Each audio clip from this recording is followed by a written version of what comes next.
તરધારી લાપસીની બહુ તારી રિક્વેસ્ટ આવી છે કે એની રેસિપી આપો. તમારા મમ્મીને કયો આપે. મમ્માની બાજુમાં શું છે તો વાંધો નહીં ને. મારા દાદા હતા ને ત્યારે આપણે 6 જણા રહેતા કાં બા.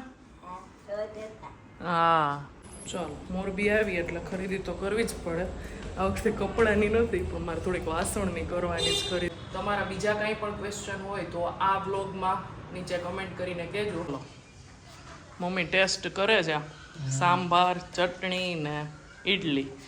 હાલો જય શ્રી કૃષ્ણ ને જય જલારામ બધાને. તો જો અમે છીએ મોરબી અને આ છે નવા સબસ્ક્રાઈબરને કહી દો આ મારા 85 વર્ષના દાદીમાં છે. બા 85 થયા ને? હા થયા છે. 83 બા 83 કહે છે તો આપણે 83 રાખીએ.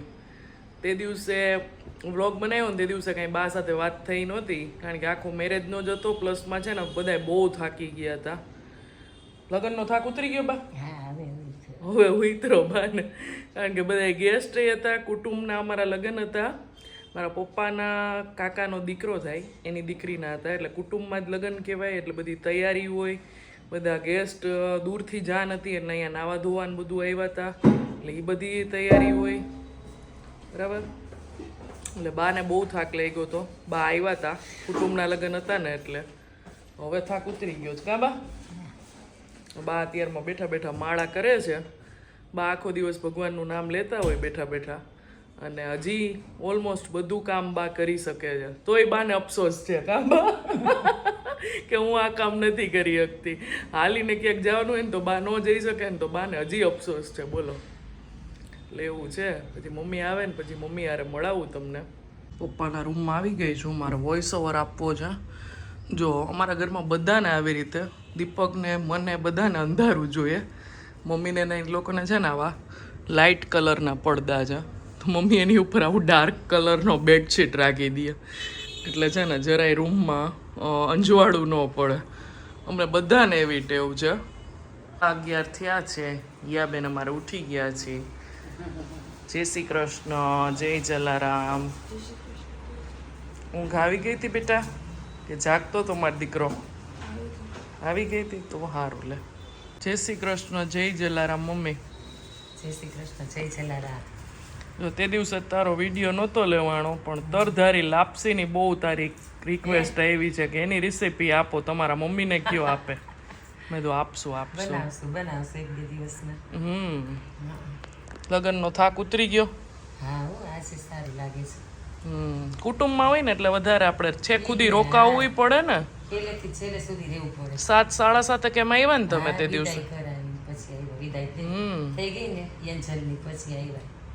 જો અમારે અહીંયા છે ને બધાય શાકમાં લસણ પડે અને ડેઈલી માટે તુવેરની દાળ રાત્રે ખીચડી 365 દી. કા મમ્મી ગમે એ બનાવ્યું હોય રાત વણપૂઈછી ખીચડી મૂક દેવાની અને બપોરે વણપૂઈછી તુરની દાળ કા કઢી. તુરની દાળ જ હોય વધારે. મોસ્ટ ઓફ ઈ જ હોય. બાકી ક્યારેક એવું શાક હોય ને તો જ કઢી હોય. નહીંતર તુર દાળ જ હોય. કા બાને ખીચડી જોઈએ. દાદાને તો ટિફિન લઈ જતા એટલે કાંઈ ખીચડીનું કાંઈ હતું નહીં. હા ભાત ખીચડીનું એને મહત્વ જ નહોતું દાદાને કંઈ. ઘી રોટલી લસણની ચટણી બસ એવું જમી લઈએ. આજનું શું છે મેનુ? દૂધીનું શાક તો દૂધીનું શાક તુર દાળ અને ચણાની દાળ. દાળ ભાત શાક ને સંભારા. ખાલી આટલું જ છે. 3 વઘાર. હાલો હવે હાલો બ્રશનું તો કરો. ત્યાં તમારું ચા દૂધ બનાવી દઉં. ત્યાં બેન ઉઠશે હાંસીબેન. કાલ તારા હનુમાનજીના બહુ વખાણ થયા હતા વ્લોગમાં કે બહુ સરસ હનુમાનજી બનાવ્યા છે ઈયા બેને.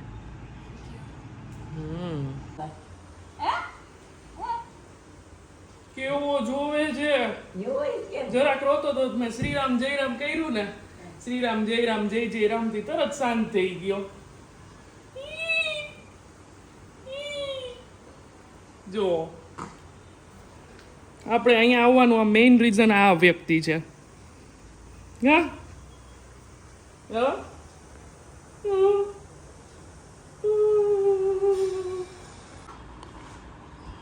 આ ભાઈને આપણે હા ભાઈને આપણા ઘરે લઈ જાવો છે. જાયગો નથી ના લઈ જાવો જ ઘરે. હા પછી તું તારા ટોયઝ ને બધું આપીશ ને ભાઈને તો એને રમવા તો જોઈએ જ ને યાર. ન જોઈ મમ્માની બાજુમાં એ શું છે તો વાંધો નહીં ને. તારે ડેડીની બાજુમાં સૂઈ જવાનું.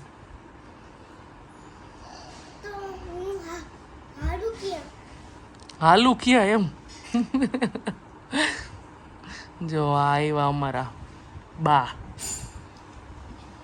બા ને ચોથી પેઢી છે. ઓ ભાઈ હા ઓ ભાઈ હા 1 મહિના પહેલા મમ્મી બહેના છે પણ માં હક નો થાય. અમે 15-20 મિનિટથી લઈને આવ્યો હોય ને એમાં તો એ આવી જ ગઈ હોય અમારા. જો તારો છોકરો અહીંયા હુઈ ગયો મારી પાસે. યા બાજુવાળા બેન રહ્યા ને એ દેવા આવ્યા હતા. બાજુવાળા માસી એના ઓલી ગેલેરીમાં પડી હતી. હા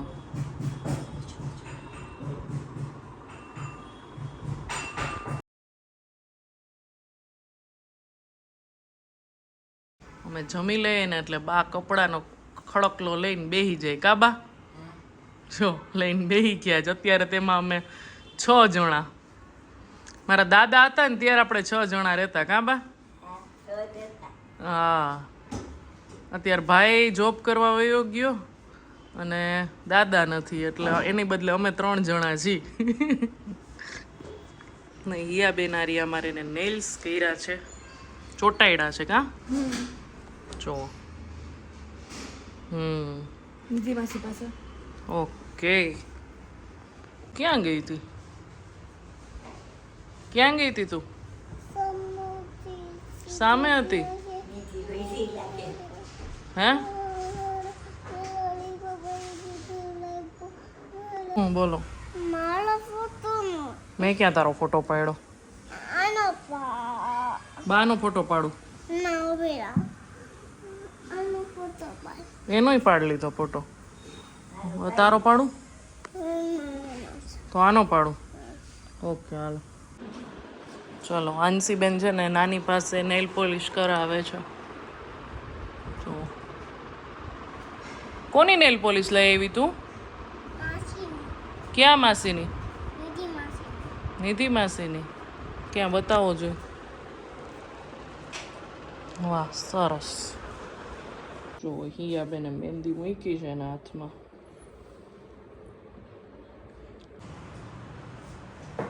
ચલો આજે મમ્મીને જવાનું છે એક જગ્યાએ છઠ્ઠીમાં. તો અમારે ઓલરેડી છે ને ઇડલીનું બેટરની તૈયારી થઈ ગઈ હતી કારણ કે મમ્મી છે ને ઘરે જ બનાવે ચોખા ને દાળ ને બધું પલાળીને. એટલે કાલ રાત્રે પલાળાઈ ગયું હતું. તો હવે આજે બેટર ઓલમોસ્ટ બની ગયું છે. તો મેં કીધું કાંઈ વાંધો નહીં, તમે લોકો જમી આવો. મમ્મીને એકને જ જવાનું જ જમવા એટલે મમ્મી કાકી બધા ચારેયને. કીધું આપણી તો હું રસોઈ કરી નાખીશ, તું 8:30 આવ ને પહેલાં. મમ્મી કે મારે એવું કાંઈ નહીં કારણ કે વ્યવહારમાં હવે બાકી નથી જતા એટલે મમ્મીને જ જવાનું હોય. તો કે હું 8:30 આવીને રસોઈ કરીશ. મેં તો એવું કંઈ કરવું નથી, હું કરી નાખીશ. એટલે એક દિવસ એને પણ રેસ્ટ રહે. બરાબર.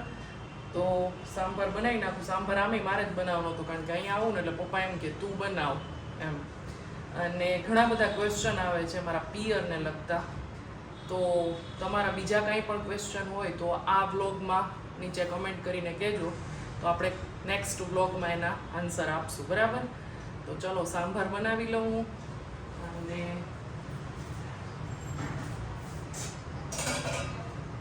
જો આર્યું ઇડલીનું બેટર છે આ. બરાબર. 3 ભાગ ચોખા અને 1 ભાગ અડદની દાળ એવી રીતે બનાવ્યું છે મમ્મીએ. મમ્મીના હાથે છે ને અમારા હાથો આવી જાય.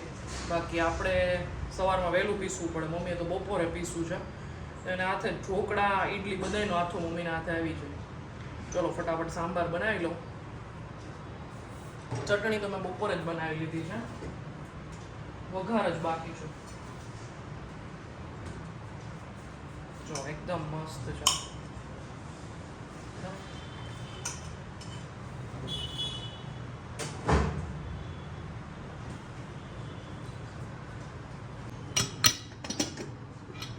જો મમ્મીની લોકો છે ને દૂધી ને બધું નાખે બરાબર. તો ચલો હવે આને બ્લેન્ડ કરી લઈએ. ચલો મમ્મી ટેસ્ટ કરે છે સાંભાર ચટણી ને ઈડલી તો અમે બે માં દીકરીએ બની ને એવી નમક માટે ટેસ્ટ કરી. સારો થયો સરસ બન્યું છે સાંભાર બધું સરસ છે સાંભાર ચટણી સાંભાર બધું કાંઈ ઘટતું નથી ને નહીં તો ભલે હાલો. કાંઈ નહીં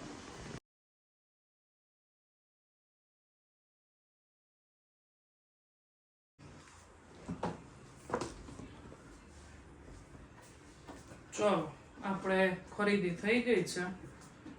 મોરબીથી આવીને કંઈ ખરીદી ન કરી એવું તો બને નહીં. જે લોકો મારા જેવા હોય ને કે ગમે ત્યાં જાય મીન્સ કે ફરવા ગયા હોય ને ત્યાં હું ન કરું, એવોઈડ કરું, કારણ કે બધું હાથમાં લઈને પકડવું ને મને ઓછું ગમે. હા કંઈક એવી વસ્તુ હોય કે જે મળતી જ ન હોય આપણે રહેતા હોય અહીંયા તો વાત અલગ છે. બાકી એ બધું સાચવવું ફરવા ગયા હોય ને ત્યાં મને થોડુંક ઓછું ગમે. બાકી ગમે ત્યાં જાઉં હું કોડીનાર જાઉં તોય ખરીદી કરું, મોરબી આવું તોય ખરીદી કરું, બીજે ગમે ત્યાં ગયા હોય ને જાત્રાના સ્થળે એક દિવસ ગયા હોય ને તોય કરું, કારણ કે મને ગમે આમ થોડીક. તો જો આ છે ને આમ તો આ જૂની વસ્તુ છે, બધા એના ઘરે હશે જ, પણ મારી પાસે નહોતું. બહુ ટાઈમ પહેલા મારી મમ્મીએ મને કીધું હતું કે સંક્રાંતમાં અમે છે ને બધી દીકરીઓને લઈ દઈ છીએ તો તુંય લેતી જા. સંક્રાંતમાં વાસણનું બહુ મહત્વ હોય. તો મેં ના પાડી ત્યારે. તો ત્યાર પછી મેં લીધું, કારણ કે છોકરાઓના લંચ બોક્સ માટે બહુ સારું છે. આ છે અપમ, જો આમ હેવી છે એકદમ. હું લેવા એક બીજી એ વસ્તુ હારે ગઈ હતી, પણ આ મને આ તો લેવાનું જ હતું. જો આ એની લીડ છે અને આમાં પેલું પણ એવું છે જેની સ્ટીક આવે ને એ પણ છે, આઈ થિંક અંદર હશે. તો આ પણ છે, લીડ છે બરાબર. અને આજે હું ગઈ હતી સરદાર બાગે, મોરબીનું સરદાર બાગ, જ્યાં અમારું નાનપણ માં અમે બહુ જતા. ઓલી આપણે જે આપણી સૂકી ભેળ બનાવીને બધું લઈ જાય પિકનિક કરીને બહુ જતા. અહીંયા ગયા હતા, ત્યાં મને એક મારા સબસ્ક્રાઈબર મળ્યા, 20-25 મિનિટ મારી યાર ઊભા રહ્યા. શીલાબેન પાટડિયા નામ હતું. બેનને મળીને બહુ આનંદ થયો. ઘણી વાર લોકો મને એવું કહેતા હોય કે બેન મેં તમને જોયા હતા. તો હું એમ કહું છું કે તમે લોકો આવો મારી પાસે, તમે લોકો જ મને સાચો ધક્કો દેનાર છો. તમે લોકો મળો ને તો મને આનંદ તો થાય જ, પણ એક પ્રકારની એનર્જી મળે છે. એટલે આવો મારી પાસે મળવા, બરાબર. તો ચલો હવે અહીંયા જ વિડીયોનો એન્ડ કરી દઉં છું. જય હિન્દ, જય ભારત, આવજો બધા.